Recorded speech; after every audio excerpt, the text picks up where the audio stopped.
NASCAR Sprint Cup with the NBC Sports app and get closer.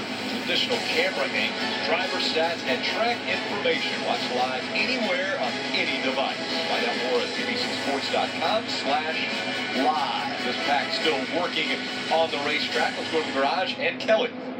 Rick, a couple of Chase drivers opting not to participate in this second practice. One of them, Kevin Harvick, his crew chief Randy Childress, just telling me simply that he was happy with the car, which is unusual at a super speedway. Plus, obviously, they've got that free pass now into the next round. But also the two of Brad Keselowski.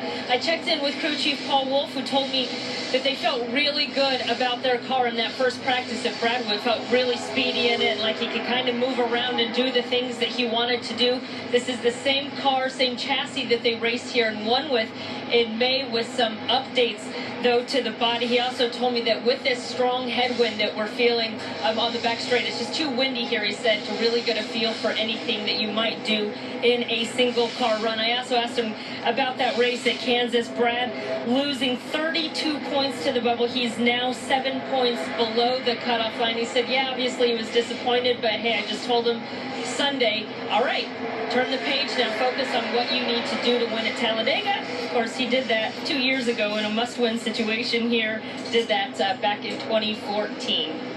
Yeah, Kelly, very few have been able to do what he's been able to do, but that's been what's been so impressive about Brad Keselowski, is he's been able to get a win when he needs it. A guy who we kept a close eye on in the first practice was the 19 of Carl Edwards. He had went out for the first run, but in the single car runs, felt like he had a vibration.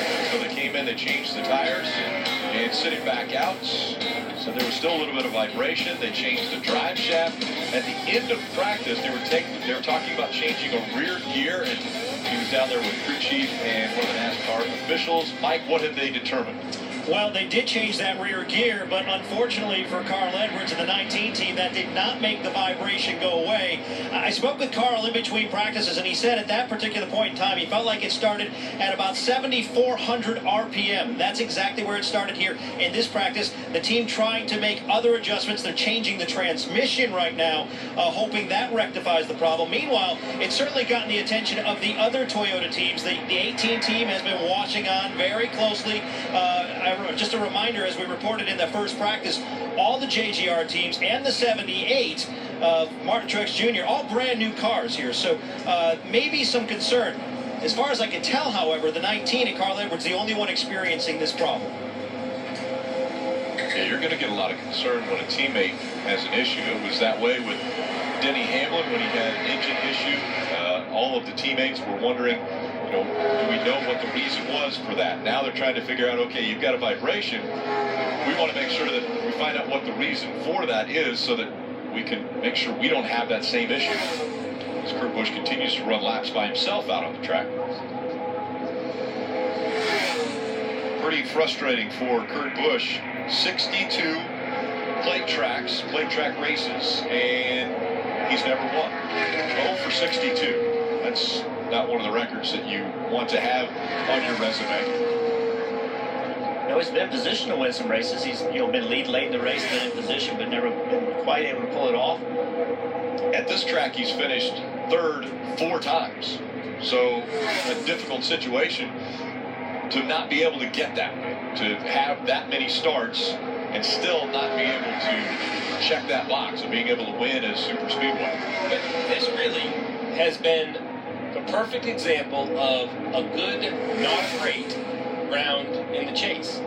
The 41 of Kurt Busch hasn't done anything really spectacular since the chase has started, but he hasn't done anything horrible. Hasn't misstepped, hasn't got caught up in any issues in the last couple races, hasn't really loved his car. We've listened to him both at Kansas and at Charlotte not really like his race car. He got in that restart accident at Charlotte, they rebounded from that, and now here he is, plus 17. So when you talk, we talk a lot about a win and you advance because that is the goal.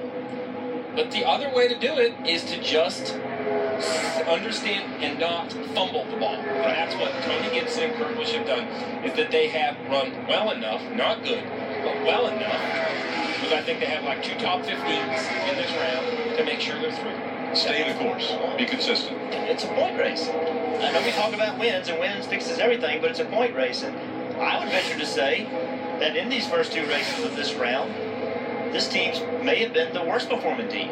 as far as speed on the racetrack and performance or where they've been running, but they're still in position because Kurt's been smart, did not have mechanical problems, did not have problems on pit road. He's still in position to advance. And as long as you're advancing and you're alive, you still have a shot. And guys, he kind of alluded to that in his post-race interview last week when he said, and he kind of made it a colorful, semi-sarcastic comment, but he said, look, we just can't hit anything hard in Talladega. So he wants to come away with a fairly solid finish. Knows he doesn't necessarily need to win, but at the same time, he can't have anything catastrophic happen at this racetrack, which has been known to bite a driver or two. As far as his practice here goes, in first practice, there was a bit of a red flag for him. He said he had a vibration. He felt it in the steering wheel. They were a little bit concerned, but they've made some adjustments, and that vibration has gone away. Pretty happy with the race car right now. And remember the way the format works. There's only 3 races in a round, so that means guaranteed that people are going to advance based on points. You can only have 3 different winners in a round.